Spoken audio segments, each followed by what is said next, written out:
नमस्कार दोस्तों। आज की जनरेशन में हर एक युवा तब है कि मैं पढ़ पढ़ो या तो गवर्नमेंट सर्वेंट बनूं या बसे पढ़ पढ़ो और बढ़िया शिक्षा अर्जित कर कोई मोटे हेर के मुंह जा पर कोई बिजनेस स्थापित करूं।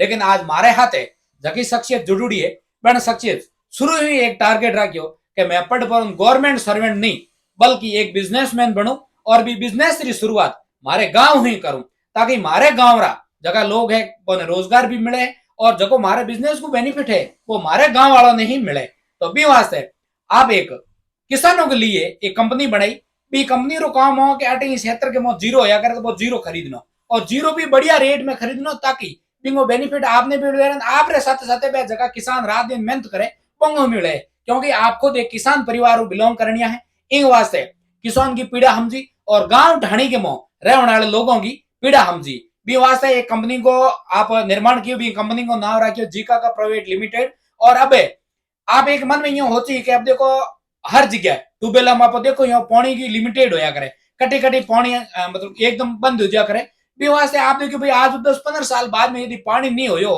तो अटेरा हमारे गांव रा लोग कहीं करी भी वास्ते आप एक महिलाओं के लिए एक फाउंडेशन बनायो ताकि घर बैठी महिलाएं कोई रोजगार कर सके।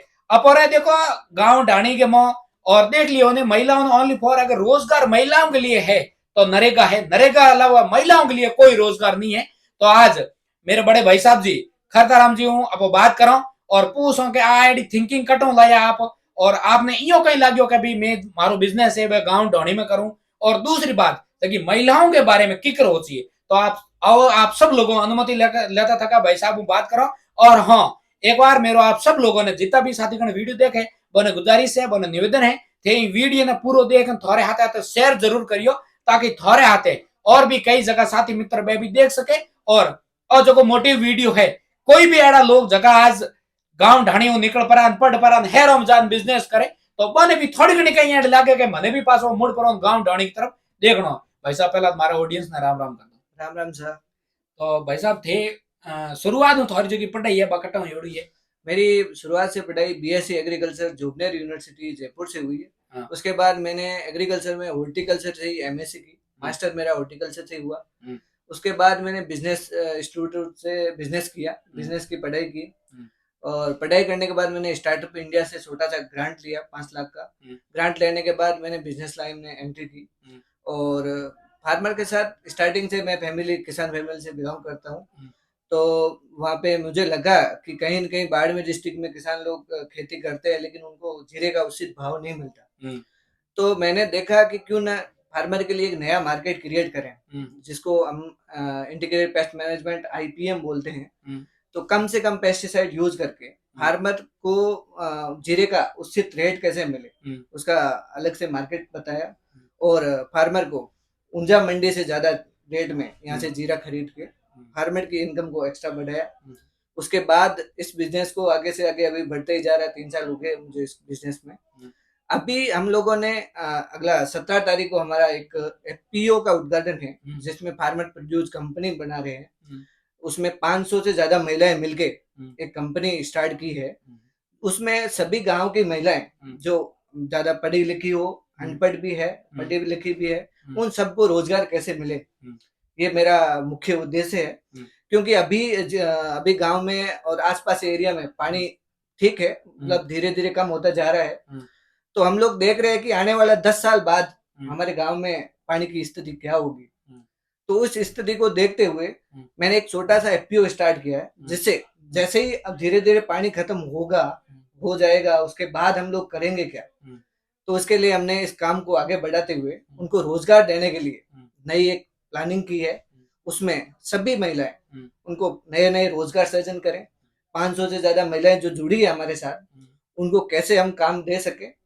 जो गरीबी रेखा से नीचे है, इनके पास कोई पैसे का साधन नहीं है, वो कैसे इनकम जनरेट करें उनके लिए हमने हमारी तरफ से या फिर हमारे जो भामाशाह है या फिर कोई भी ग्रुप जो हमें फंडिंग दे रहे हैं, जो फंड देना चाहते हैं, उन लोगों को हम इनवाइट करेंगे, चाहे इंडियन हो चाहे बाहर से हो, सब लोगों को यहाँ पे इनवाइट करेंगे कि गांव में कैसे लोगों को आगे महिला सशक्तिकरण, महिला शक्ति को आत्मनिर्भर कैसे बनाए, उसमें हम काम करेंगे।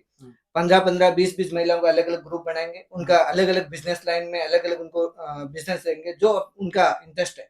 चाहे एग्रीकल्चर में बकरी पालन से है तो उनको भी हम रोजगार देंगे, चाहे उनको वेजिटेबल में अगर सब्जियों का उत्पादन करना है तो उनको भी हम रोजगार देंगे। ये हमारा एक टारगेट है गांव के लिए, और हम चाहते हैं कि सभी महिलाओं को रेगुलर रोजगार मिले और हमारा गांव आगे बढ़े, हमारे आसपास का एरिया आगे बढ़े। तो आप रे जको फाउंडेशन है वो कोई गवर्नमेंट स्कीम ले रही हो है या गवर्नमेंट जगह इंक्लूड है की अभी तक तो हमारा फाउंडेशन गवर्नमेंट के अंडर में नहीं है, मतलब गवर्नमेंट स्कीम के अंडर नहीं है। हमने रजिस्टर ऑलरेडी हो चुका है, सब कुछ ऑलरेडी चल रहा है हमारा। तो अभी तो महिलाओं से अब बस हम यही देख रहे हैं कि उनको कैसे रोजगार मिले। गवर्नमेंट से भी उम्मीद करते हैं कि एफपीओ महिलाओं का बाड़मेर डिस्ट्रिक्ट में पहला जो एग्रीकल्चर रिलेटेड एफपीओ है, जिसमें महिलाएं खुद जुड़ के खुद के अपने फंड से इसको एफपीओ को क्रिएट किया है। उनमें सभी 10 के 10 डायरेक्टर है, वो सब महिलाएं हैं। हमारा इसमें कोई रोल नहीं है, हम केवल बाहर से हमसे जो जितना सहयोग हो उतना हम उन लोगों को सहयोग करेंगे। बाकी हमारा गाइडलाइन हम लोग कोशिश करते हैं कि अच्छा अच्छा उनको रोजगार मिले, क्योंकि उनकी तरफ से एफपीओ चला रहा है, महिलाएं चला रही है उनको, हम लोग उनको गाइड कर रहे हैं कि आप इसको ऐसे कर सकते हो। तो हम कोशिश करते हैं, गवर्नमेंट से भी बात करेंगे और लोगों से भी मिलेंगे कि इसको गवर्नमेंट के अंदर अगर स्कीम मिल पाए तो उनको महिलाओं के लिए स्कीम देंगे, उस एफपीओ के लिए कोशिश करेंगे सर। नहीं तो महिलाओं जैसे आप रही जो फाउंडेशन है जुड़ जी बस बिन काम करने वास्ते कभी बाहर जाना पड़ी या बिन आप घर है या गांव में ही काम करना? नहीं, उसमें अलग अलग होगा सर। जैसे 15 महिलाओं का ग्रुप होगा, अगर महिलाएं चाहती है कि कोई एक यूनिट मिले, उनको हम वो यूनिट की सुविधा जैसे मतलब कोई एक जगह फिक्स कर देंगे, या फिर उसके गांव घर के अंदर ही अगर वो चाहे तो उसके घर के अंदर ही रोजगार चाहिए तो उनको वो भी रोजगार हम प्रोवाइड करवाएंगे। तो वो उनका इच्छा है महिलाओं की कि हम लोग किस तरह का काम करना चाहते हैं, लेकिन उनको यही है कि वो घर पे ही काम मिलेगा, कहीं जाने की जरूरत नहीं है। और महिलाओं ने इन्वेस्ट पहला कितना करना पड़ी साहब? इसमें महिलाओं के पास अगर पैसे फंडिंग नहीं है तो भी उनको डरने की जरूरत नहीं है। उनको हम लोग हमारी तरफ से और कहीं से भी इन्वेस्ट लेके लोगों से हम कोशिश करेंगे, हमारे जो सहयोग करेंगे लोग उनसे इन्वेस्ट करने की कोशिश करेंगे।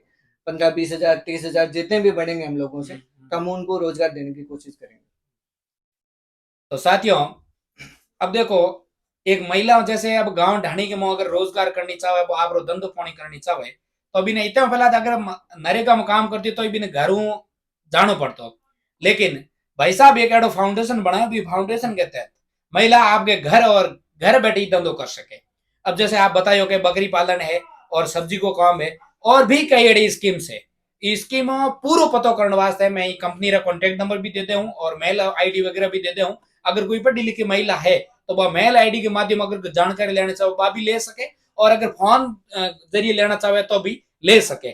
लेकिन मैं बहुत बहुत धन्यवाद देना चाहूँ भाई साहब ने कि आप देखो हर आदमी आपको पेट पालिया करे, धंधो करे, कोई दुकान भी खोलिया करे, लेकिन भाई साहब जो भी बिजनेस क्रिएट कियो भी बिजनेस को बेनिफिट पूरा को पूरा गांव को मिले और गांव की महिलाओं ने मिले। एक बार पुनः आप सब लोगों और मैं भाई साहब ने धन्यवाद देना चाहूँ कि देखो गांव ढाणी के मुंह बैठी जगह महिलाओं के बारे में होश पर आप एक फाउंडेशन बनायो, ये वास्ते भाई साहब हमारा ऑडियंस की ओर आपने धन्यवाद। और हाँ, आप सब लोगों ने गुजारिश है आप सब लोगों को वीडियो देख आगे आगे शेयर कर पर बे जगह गांव ढाणी के मुंह पडूड़ा रहने वाला लोग जगह विदेशों में क्या परा मोटे मोटे शहरों में क्या परा बिजनेस कर दी नो बिजनेस मोटा बन गया, लेकिन पासा गांव ढाणी में नहीं जा क्या है। तो मैं भी थोड़ा सा ध्यान दियो ताकि गांव रो भलो हो सके, गांव की महिलाओं रो भलो हो सके, गांव में जगह पीड़ित है शोषित है भलो हो सके। एक बार पुनः आप सब लोगों ने धन्यवाद देता था कि वीडियो विदाई नेक्स्ट डे मिलवा एक और बेहतरीन वीडियो में। जय हिंद जय भारत।